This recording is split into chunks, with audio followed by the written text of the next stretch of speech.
বিসমিল্লাহির রহমানির রহিম। দেশের সম্মানিত আলেম ওলেমা মাশায়েখগণ এবং এতিমদের সম্মানে পবিত্র মাহে রমাদানের 17তম দিনে আয়োজিত আজকের এই ইফতার মাহফিল অনুষ্ঠানে উপস্থিত মেহমানগণ, আসসালামু আলাইকুম। ইসলামী ঐতিহ্য এবং সংস্কৃতি অনুযায়ী অতীতের প্রতিটি রমাদান প্রতিদিনই আমরা বিভিন্ন শ্রেণী পেশার মানুষের জন্য ইফতারের আয়োজন করেছি। আলেম ওলেমা মাশায়েখ এবং ইতিমদের সম্মানে আমরা সাধারণত পবিত্র রমাদানের প্রথম দিনে ইফতার মাহফিলের আয়োজন করে থাকি। তবে দেশের বর্তমান বাস্তবতায় এবং একই সাথে সমগ্র বিশ্বের বাস্তবতায় এবার আমাদেরকে একটু দেরি করেই আপনাদের সঙ্গে ইফতারের আয়োজন করতে হয়েছে। বিভিন্ন পরিস্থিতির কারণে, যেমন গ্যাস, বিদ্যুৎ, জ্বালানি সহ বিভিন্ন ক্ষেত্রে ব্যয় সংকোচন এবং তুচ্ছতা সাধনার অংশ হিসাবেই এবারের রমাদানে আজ এবং গতকালের ইফতার মাহফিল সহ মোট 2টি ইফতার মাহফিলের আয়োজন করেছি আমরা। বৈশ্বিক পরিস্থিতির উন্নতি না হলে এবারের রমাদানে হয়তো আজকের এটি শেষ ইফতার মাহফিল আমাদের এই বড় আয়োজনের মাধ্যমে। আজকের এই ইফতার মাহফিলে অংশগ্রহণকারী ইয়েতিম সন্তানরাই আজকের সবচেয়ে গুরুত্বপূর্ণ মেহমান। পবিত্র কোরআন এবং হাদিসে এতিমের হক আদায়ের ব্যাপারে মুমিন মুসলমানদের প্রতি ইসলামের কঠোর নির্দেশনা রয়েছে। ইয়েতিমের প্রতি হক আদায়ের গুরুত্ব এবং ইয়েতিমদের নিয়ে আজকের ইফতার মাহফিল, আজকের এই আয়োজন।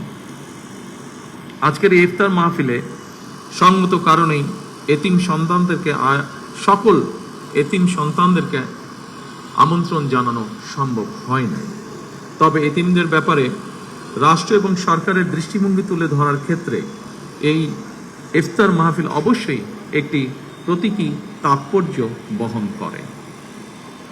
এই ইফতার মাহফিলে এতিমদের প্রতি বিত্তবানদের দৃষ্টিভঙ্গি এবং দায় দায়িত্ব পালনের ব্যাপারে একটি ইতিবাচক বার্তা দিবে বলে আমি ব্যক্তিগতভাবে দৃঢ়ভাবে বিশ্বাস করি। প্রতিজন বিত্তবান যদি অসহায় এতিমদের প্রতি পবিত্র কোরআন হাদিসের নির্দেশনা অনুযায়ী দায়িত্ব পালন করতে সচেষ্ট থাকেন, আমি বিশ্বাস করি তাহলে পিতৃহারা এতিম সন্তানেরা এক বুক বেদনা বুকে নিয়েও রাষ্ট্র এবং সমাজে আত্মবিশ্বাসের সঙ্গে এগিয়ে যাওয়ার প্রেরণা খুঁজে পাবে। সম্মানিত সুধীবৃন্দ, পবিত্র রমাদান ত্যাগ এবং সংযমের মাস, রহমত, বরকত, সংযমের মাস। অথচ অপ্রিয় হলেও সত্য, রমাদান মাসকে আমাদের ভেতরে কেউ কেউ লোভ মাস হিসাবে বানিয়ে ফেলে। পবিত্র রমাদান মাসেও যারা অশুদ্ধ পন্থা অবলম্বন করছে, আপনাদের প্রতি আমার বিনীত আহ্বান, অনুগ্রহ করে আপনারা মানুষকে কষ্ট দেবেন না। সম্মানিত আলেম ওলেমা মাশায়েখবৃন্দ, ইসলামের 5টি ভিত্তির আরেকটি হচ্ছে যাকাত, যেটি অত্যন্ত গুরুত্বপূর্ণ। দেশে যাকাত ব্যবস্থাপনা নিয়ে আমি আমার একটি চিন্তার কথা আপনাদের সঙ্গে শেয়ার করতে চাই। ইসলামের বিধান অনুযায়ী আমাদের সমাজে অনেকে বিত্তবান নিজ উদ্যোগেই যাকাত দিয়ে থাকেন। কেউ কেউ সরকারের যাকাত বোর্ডের মাধ্যমেও যাকাত পরিশোধ করে থাকেন। বিভিন্ন গবেষণা রিপোর্টে দেখা গিয়েছে প্রতি বছর বাংলাদেশে এই যাকাতের পরিমাণ প্রায় 20 থেকে 25,000 কোটি টাকার বেশি হয়ে থাকে। কেউ কেউ এর পরিমাণ আরো অনেক বেশিও বলছেন। তবে সুপরিকল্পিত এবং সুসংগঠিতভাবে যাকাত বন্টন না করায় বিত্তবান ব্যক্তির যাকাত আদায় হয়তোবা হয়ে যাচ্ছে, কিন্তু যাকাতের অর্থ দারিদ্র বিমোচনে কতটা ভূমিকা রাখতে সক্ষম হচ্ছে, এটি মনে হয় একটি বেশ বড় প্রশ্ন। যতটুকু আমি জানি, অবশ্যই এখানে বিশিষ্ট আলেম ব্যক্তিবর্গ বসে আছেন, ওনাদের তুলনায় এই ব্যাপারে আমার জ্ঞান খুবই সীমিত। যতটুকু আমি জানি, জাকাত দাতাদেরকে ইসলামী বিধানে এমনভাবেই জাকাত বন্টন উৎসাহিত করে যাতে একজন জাকাত গ্রহীতা প্রথম বছর জাকাত গ্রহণ করার পরের বছর আর জাকাত গ্রহণ করা যেন না লাগে, না প্রয়োজন হয়। বিশেষজ্ঞগণ বলছেন, পরিকল্পিতভাবে জাকাত বন্টন করা গেলে দারিদ্র বিমোচনে জাকাত একটি যুগান্তকারী ভূমিকা পালন করতে পারে বাংলাদেশের দারিদ্র বিমোচনে। এমন বাস্তবতায় সরকার জাকাত ব্যবস্থাপনাকে আরো কার্যকর এবং লক্ষ্যভিত্তিক করার চিন্তা ভাবনা করছে। এ ব্যাপারে আজকে এখানে যারা বিশিষ্ট আলেম ব্যক্তিগণ উপস্থিত আছেন, আপনাদের সহযোগিতা ব্যক্তিগতভাবে আমি কামনা করছি। সম্মানিত সকল উপস্থিতিগণ,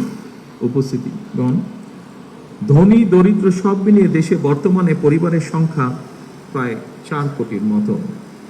এসব পরিবারগুলোর মধ্যে যদি দরিদ্র কিংবা হতদরিদ্র পরিবারগুলোকে চিহ্নিত করে প্রতি বছর পর্যায়ক্রমে 5 লক্ষ পরিবারকে আমরা 50,000 টাকা থেকে 1 লক্ষ টাকা জাকাত দিতে পারি, আমি ব্যক্তিগতভাবে বিশ্বাস করি এসব পরিবারগুলোর মধ্যে বেশিরভাগ পরিবারগুলোকে হয়তো পরের বছর আর জাকাত নাও দিতে হতে পারে।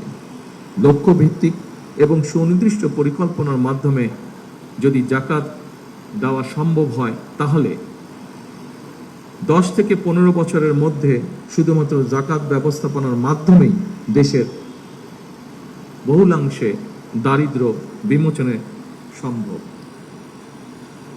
বা দারিদ্র বিমোচন যে কর্মসূচি আছে সেটিকে বাস্তবায়ন করা সম্ভব। সম্মানিত ওলেমা মাশায়েখবৃন্দ, দারিদ্র বিমোচনে জাকাত ব্যবস্থাপনার বিষয়টি আপনাদের কাছে যৌক্তিক মনে হলে এই ব্যাপারে বিত্তবানদের সচেতন করার ক্ষেত্রে আপনারা আলেম ওলেমা মাশায়েখগণ সবচেয়ে বেশি এবং গুরুত্বপূর্ণ ভূমিকা রাখতে পারেন বলে আমি দৃঢ়ভাবে বিশ্বাস করি। জাকাত ব্যবস্থাপনার মাধ্যমে দারিদ্র বিমোচন করার লক্ষ্যে দেশের শীর্ষস্থানীয় আলেমা ওলেমা, ইসলামিক স্কলার এবং সরকারি কর্মকর্তা সহ সংশ্লিষ্টদের নিয়ে ধর্ম মন্ত্রণালয়ের মাধ্যমে অথবা তার অধীনে বিদ্যমান জাকাত বোর্ডকে নিশ্চয়ই আমরা পুনর্গঠন করতে পারি। এই জাকাতকে দারিদ্র বিমোচনে ব্যবহার করে ইসলামী বিশ্বে বাংলাদেশ অবশ্যই একটি মডেল হিসেবে উপস্থাপনের সুযোগ রয়েছে বলে আমি মনে করি। সম্মানিত ওলেমা মাশায়েখ এবং আমার এতিম বন্ধুরা, পবিত্র ইফতার সামনে রেখে আমি আমার এই বক্তব্যকে আর দীর্ঘায়িত করতে চাই না। দেশ এবং জনগণের কল্যাণে নেওয়া প্রতিটি কর্মসূচি যেন আমরা সুন্দরভাবে বাস্তবায়ন করতে পারি, আল্লাহর দরবারে সেই প্রার্থনা জানিয়ে এবং আল্লাহর রহমত কামনা করে আমি আমার বক্তব্য শেষ করছি। আল্লাহ হাফেজ।